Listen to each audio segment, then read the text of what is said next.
Yeah. And listen, and I think that you make a very good point. I mean, we're all learning as we go along. Um, the word patience comes into, which by the way is tied to empathy, right? When you're able to be patient with an individual, right? That really makes the whole difference, right? I mean, when you're sort of you can check yourself and then be patient with the individual and really listen to what their concerns are.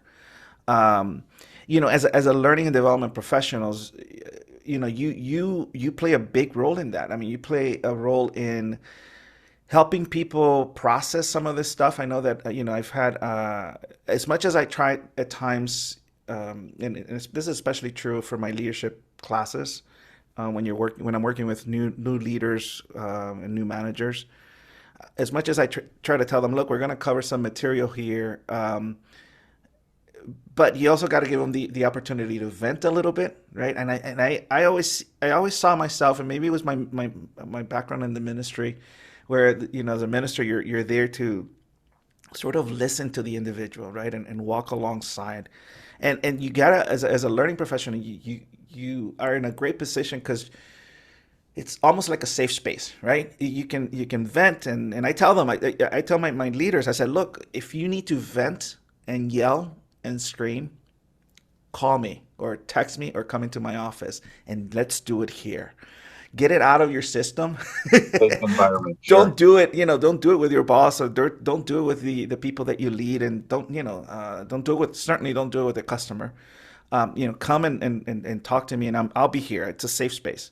And I think that will make all the difference in the world if learning professionals really, I tell my students specifically that those who are aspiring to be to enter the space, is that you're almost like a psychologist, right? You're a coach, you're a psychologist, you're a rabbi or a minister, you're a priest. You are, yeah, Shaman. yeah. You're everything, right, to the people. And I think that once you establish that type of connection with your the people you're serving, then there's a greater likelihood that they will accept their new realities, right? But it's a tough situation that a lot of companies find themselves in, and I think that we can do something about it. Yeah, no, you're exactly right. And I think again, I see myself as a social scientist, looking at how do people interact, what are the Yeah, systems of people, and it comes down to rapport and how people interact. yeah, But what leaders can do is really be as transparent as possible.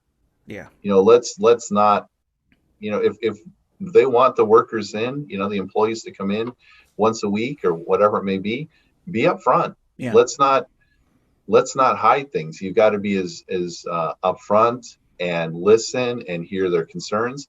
And the question is, well, why is it once a week? yeah, Why is it uh, once every other week? Whatever it may be. But getting into the why and truly understand, because as adults, we need to hear the why. yeah. If we don't know why, we're going to put up a Oh, barrier. yeah. You know, Or and you're gonna have, we've already experienced the mass, the what is it, the mass resignation? What do they call it? The Great yeah, Resignation? the Great Resignation. The Great Resignation. It wouldn't surprise me if we go through a second wave of that. I mean, because listen, there's a competitive advantage there for some organizations who are saying, "Oh, wait a minute." So my competitor is trying to strong arm people into going back to the office. I'm not going to do that, right? And so there's definitely the temptation for people to jump ship, right? It's there, but absolutely, I think that from the leadership side, I think leaders need to be very forthright, right, and with their employees. But what about, because now okay, they've communicated that, right? They've set up the strategy, and they've set things in motion. How does the learning and development professional help the employee side sort of come to grasp with that new reality? Sure. It's about getting that buy-in, getting that emotional buy-in, giving them the tools and the resources, whether it's a technology, whether it's, a physical room, but we're here to help make sure that that process is working and Yeah. you are getting the results and getting that feedback. If it's not working, let's understand what do we need to make sure that we get this to work. But it really is about that collaboration and making sure their voices are being heard.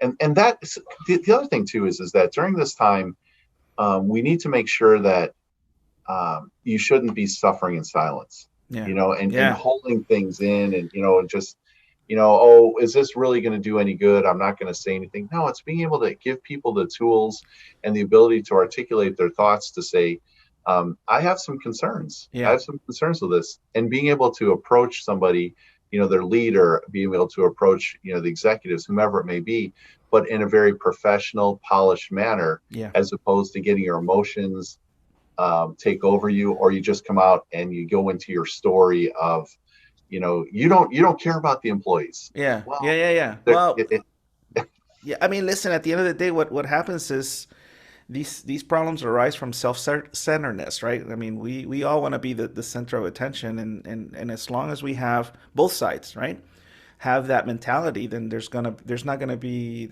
breakthrough. It's when you look at the other individual and you say, look, I may have my idea of what I want, but I'm gonna sort of put you first, right? And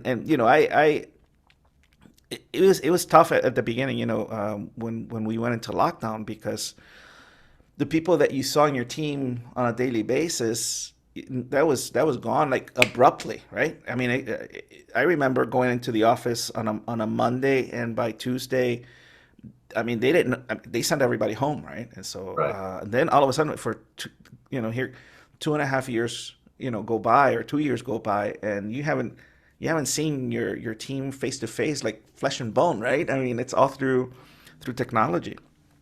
And so, um, it's a tough situation, where all of a sudden now you have to pivot, right? And now you have to be more intentional about setting up those relationships and having those points of contact. And as a leader, I know that what I had to do was, listen, a lot of my preferences for certain things I had to put on the back burner for the sake of my team, right? And sometimes it worked, sometimes it didn't. We're sort of feeling our way through it. And at the end of the day, what it really boiled down to, Tim, at least in my approach, is, look, this is the assignment, right? Can we all agree with the assignment? Can we all agree with the projects that we have? Can we all agree with the deadlines? Let's do it, right? Let's get it done, and then check in, and because I think where a lot of managers hit the panic button a little bit is that they weren't there to control people anymore, right? They weren't there to control the in and outs, and you couldn't stop by somebody's office and say, hey, what's going on? What are you working on? Right? You sort of you couldn't do that anymore. I mean, even if you set up a Zoom call, it's all hey, I know that's coming, and I'm gonna sort of fix my world, so my boss, no, I can give my boss the answers that my boss wants.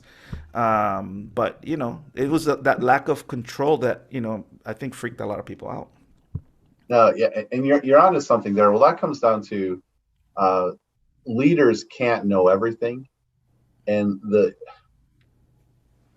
as a leader, it's you need to be able to reach out to your team and say, what's the best what's the best approach?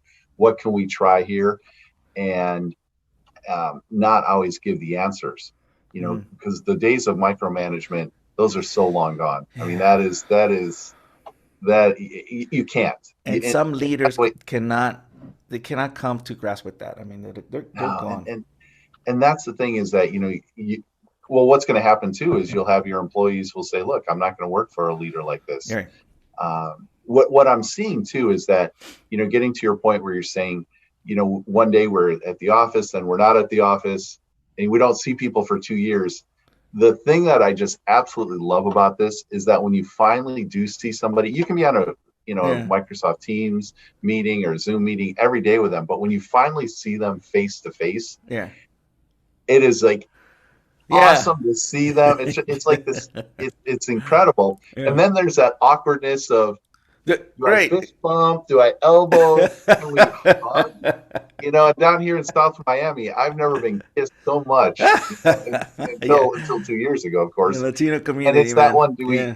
Are we allowed to do that Right, anymore? right, It's right, just, right, right. Right. but it really is, again, everything we do, it's about being intentional. Yeah. Even just that hello and that greeting, Yeah. and being respectful of somebody. If somebody, but still wants to continue to wear the mask, Yeah. I'm going to respect that. Yeah. That there's a reason for that. I may not know all the reasons, and I don't need to know that, but I do want to make sure that I let this person know that I care about them.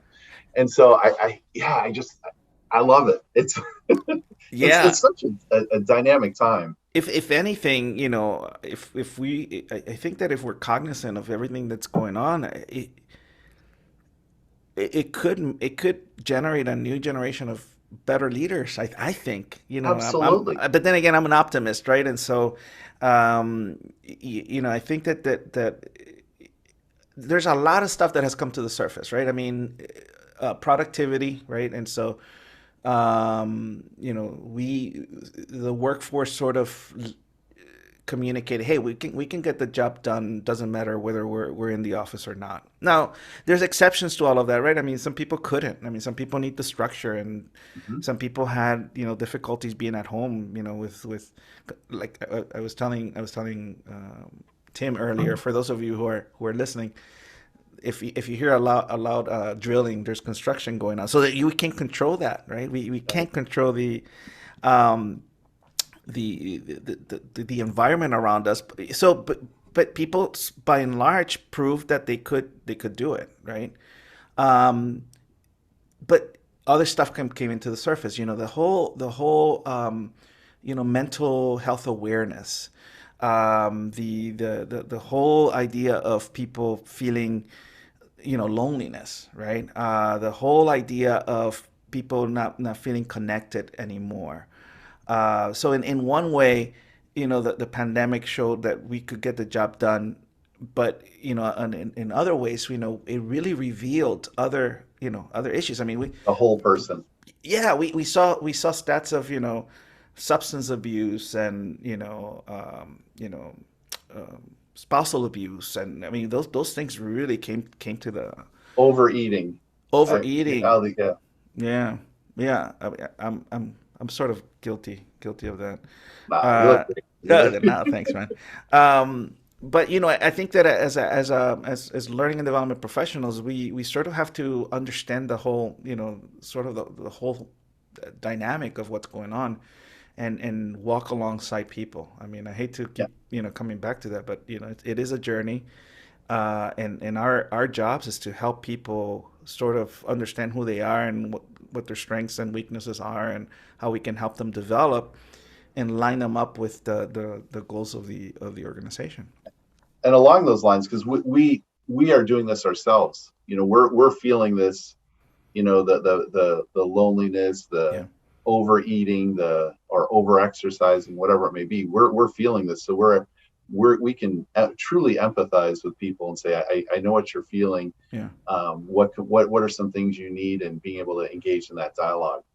And you talked about here about that development, that one of the key things in learning and development, the people who are in this field for a career, they're always growing. You're always trying something different, and that's going to keep you sharp and keep you going, because there's always something new to learn. And this is what I always say, is that there's a three-part harmony when we're talking about learning and development. That there's nobody who cares more about your career than you. Yeah. It doesn't matter if you are 6 weeks away from retirement, you're an executive 6 weeks away from retirement, or you're 6 weeks out of college and you're brand new to the corporate world and everything in between. Nobody cares more about your career than you. Yeah. And you have to be able to say, what is it I want? What am I going to do? What am I willing to sacrifice? And being able to own that yourself. And again, Yeah. I think everybody has to own that. Yeah. So that's your first pillar. The second one is the leader who's willing to give you that feedback. Okay, if this is what you want to do with your career, Okay, well, what do we need to do to give you that feedback, give you that opportunities, the stretch assignments, the job rotations, whatever it may be, but you have the leader giving you playing such a strong presence. And Yeah. then the third piece is the organization. And the organization needs to have like the career paths, has the Reggies putting together those dynamic training courses and the coaching sessions, and making sure, is there an education reimbursement program? What are the certifications needed? So it really is that three-part harmony, working together, but it starts with the employee, Yeah. wherever he or she is in the organization, owning their career right up front. Yeah. Uh, uh, 1,000%. I mean, yeah, and that also applies, and you probably mentioned this, but it applies to also the learning and development professional. Mhm. I listen. We have to be inquisitive. We have to be constantly learning. We have to be constantly asking questions. And the minute that we think we have all the answers and we have the Yeah, degrees and all the and all the letters of the alphabet after our name, that's it. We're done, right? I mean, I always go back to, and I always hate it when people did this, but I'm gonna use it. In my very first doctoral class, I had a professor. You've heard stories like this before, right? My professor, right?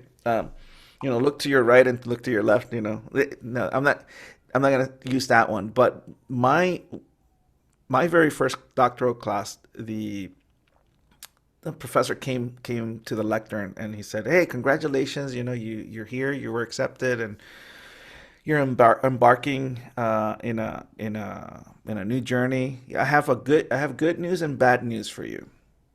Right? And he said, "Well, the good news is you're going into a profession and into a discipline um, that is ever growing, ever changing, and ever expanding. The bad news is that by the time you graduate with your doctorate, you're all gonna be obsolete." What do you think? What do you think of that? Right? I mean, you're all gonna be obsolete. And what he was saying there is, if you and it's, by the way, it's so true. It's so true. I mean, listen, my area of discipline is instructional technologies and distance education, and that area of what we do as L&D professionals is night and day from when I started. Back in, I started my doctoral program in 2009 till today. It is a totally different. It's a totally different feel, right? The minute as learning and development professionals that we stop learning and stop reading and asking questions and doing, that's why I love meeting with Tim and other professionals, because I learn, right? And so if you go in there with that mentality of, I need to learn, I need to constantly be learning, uh, I think you're number one, it's going to benefit you as a learning and development professional. Number two, it's going to really spill over to the people that you're leading, and the people that you're developing. Uh, I mean, so that's always been my approach. I come at this with a lot of humility and humbleness, right? I don't know everything, but I wanna be the best version of myself, and learn, constantly learn. Oh, that's awesome, Reggie. No, that's a great story. And again, uh, we are we've been humbled so much, and so it's like, how can I continue to learn and go on? That's great. Yeah, it's interesting when you I'm thinking about this. How have things changed over the years, and how learning and development really is a evolving field. I'm seeing more of the neuroscience, Yeah. especially as we're getting into like, how do we get that neuroscience connection and um, get into that learner's cognitive ability to learn. Um, and that's what I'm exploring right What now. what are your findings so far? You know, What I've been learning is how to, do a podcast, and but that's the and thing how to is, how to run a business, now that I'm on my own, and so that I haven't been doing too much learning in what you're learning, so I'm fascinated to hear. now so there is like, so for instance, there's when you get into unconscious bias, Hmm. there's a tremendous amount of neurological responses that happen even before we even open our mouths, Mm. and that we're not even, and that's the unconscious bias that happens. It's all happening up here. Right. And being able to have that awareness for people, that they're able to, say, oh my gosh, I didn't, why do I have a preference of, this athletic team, or why do I have a preference for this particular person? Why do I get along better with these other people? And by the same token, why with this group of people I don't have such a connection with? Yeah. A lot Yeah. of that comes down to the neuroscience. And if we're able to get that message out there, where people are able to cut that off and be able to say, okay, here's how my traditional thinking is going. But if I can say, let me try and understand this a little bit better, and let me try and, cut this at its source, and then be able to be more inquisitive and learn about somebody who likes different music than I do, who has a different politician or religious belief, or Yeah. whatever it may be. And you're able to engage in that dialogue and seek to understand. But it really comes down to us having that neuroscience behind it. I don't know if I'm being clear, but Yeah, really no, you're empowering, absolutely. actually. Yeah, I mean, listen. At the end of the day, it's like everything else that we experience. The battle is won or lost in between our ears, right? Yes. And I think that when corporate America, or well, they told people, hey, keep your check your emotions out at the door, Oh yeah. right? Yeah. Right.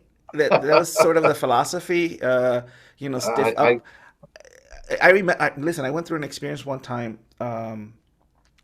where I had to go into my boss's office and ask for some time off because my dad was not doing well. He was in the hospital, um we thought he was gonna die. I mean, like,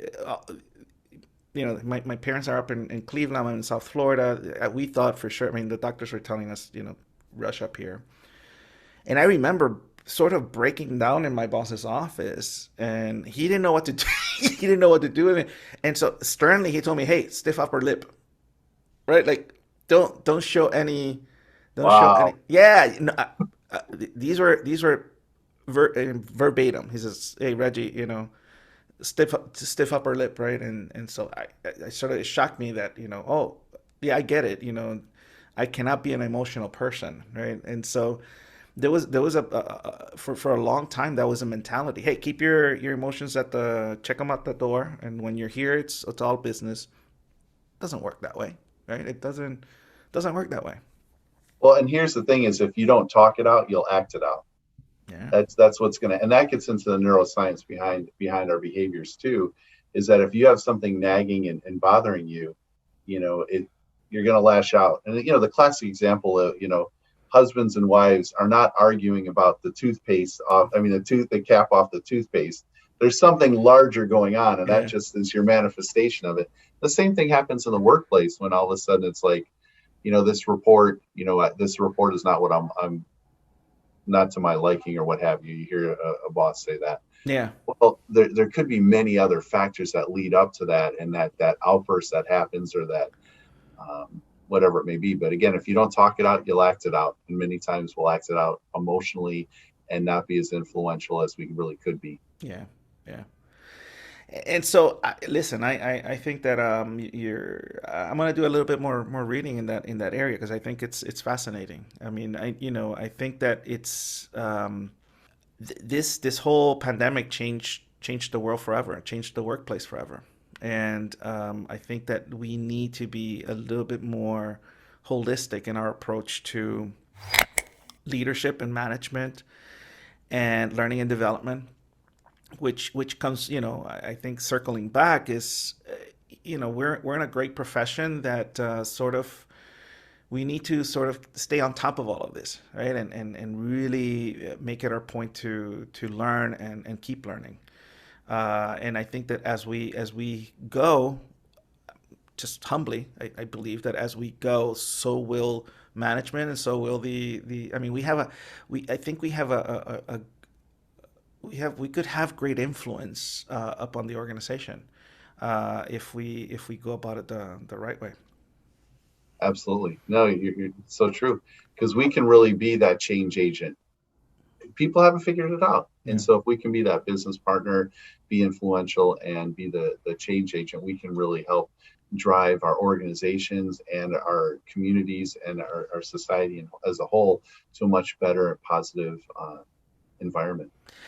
And we have so many good tools nowadays, right? I mean, there's so much technology that is available to us to be able to, you know, there's no excuses, right? I mean, there's absolutely no excuse of not being able to connect with people, whether you're in the same office or in different, in different countries. I mean, there's just no excuse to not um, have that sense of connection with people. Yeah, I'm gonna be honest with you, Tim. I felt at times that I had a better connection with people looking at their faces on the screen than when we were in a large room, right? Because in a large room, and this is how I felt when you're in front of a room teaching, right? I mean, of course, you're reading body language and you're trying to do all of that, but it's hard to maintain that that eye to eye focus, right, with individuals, because it's you're in a large space. I felt that at times,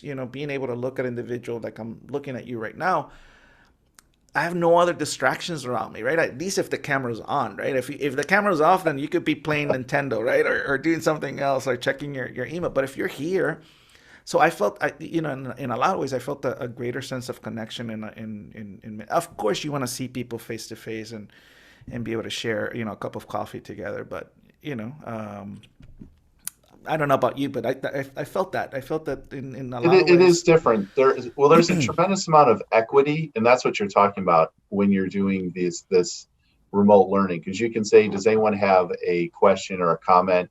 And people can, I love it when they write things in the chat, Yeah. or when they put the emojis up there, or they say, hey, great point, Reggie. Thank you for sharing that. And there can be each other's cheerleaders. So there's a tremendous amount of equity that can happen in this learning space, but it's being able to be engaged, and you can see the people who are checking their emails, Yeah. seeing things, and, oh, can you repeat the question, please, Uh, Reggie? And or you hear in the background, right? All the all the typing. yeah, and so again, it's just one of those things. Which Be engaged. Which, by the way, I mean, it happens, right? And as an instructor, you never want to see that. Just doesn't, doesn't make us feel good. But if you're a leader and you're having a one-on-one with your team or somebody in your team, please pay them the courtesy of number one, being on time. Okay, I cannot tell you how stressful it was, or how just how it was just ugly when you're scheduled a one-on-one with an individual and you're showing up late, like if that person is not important, or Right. whatever you were doing before is more important than that, let them know, hey, I'm running 5 minutes late, right? Number two, be there. I mean, just Be be present. present, right? I again, a pet peeve of mine is you're having a meeting. If I'm meeting with one of my teammates, I'm there, right? I don't have. I'm not looking at I'm not working on something else, or yeah, okay, yeah. Oh, that's good. That's you know what I mean. It just doesn't. And so I think that a lot, and maybe I'm just maybe I'm just venting here, but be on time, be there, be an active listener, right? Ask good questions, um, you know, show like that you care, because I think what people are struggling with in the workforce today is, look, I know my value, I know that I can do the job. I'm not gonna let you treat me as a tool anymore, right? As a human resource anymore, right? I think we're gonna come up with new Well, language talent. It here. really, and that's what we are, the talent. The Yeah, employees are the talent, and that really is yeah. what drives the organization. And seeing that person for what the amazing person they are, because everybody brings some amazing and beautiful skills to the workforce, and how do we leverage those? So respect it, right? Respect it and Uh, acknowledge it and celebrate it. And I think as leaders, we can listen.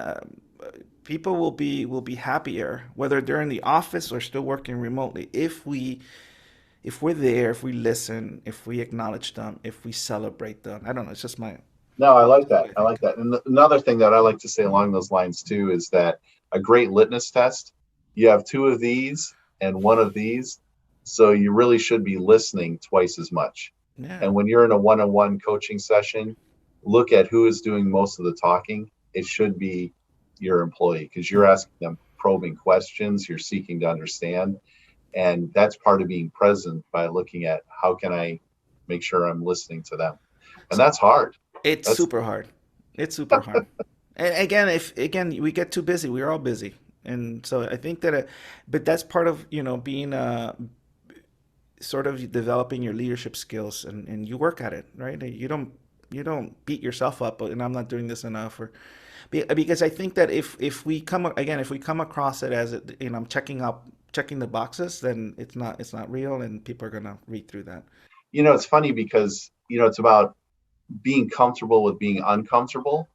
And when you're showing that empathy, instead of saying, hey, Reggie, give a stiff upper lip, that, because that's not empathetic. That's like the Oh, exact exact opposite. It's, hey, I realize you're hurting, yeah, um, and sometimes it's not even saying anything. Just let the person do what they need to say. I mean, that's huge, yeah, because then the person feels like they're being cared for, and they're being um, yeah. talked to, not at. Right, Uh, right, right. yeah, and it's funny because I was I'm trying to remember where I read this or where I heard this. I don't know, but I wrote it down.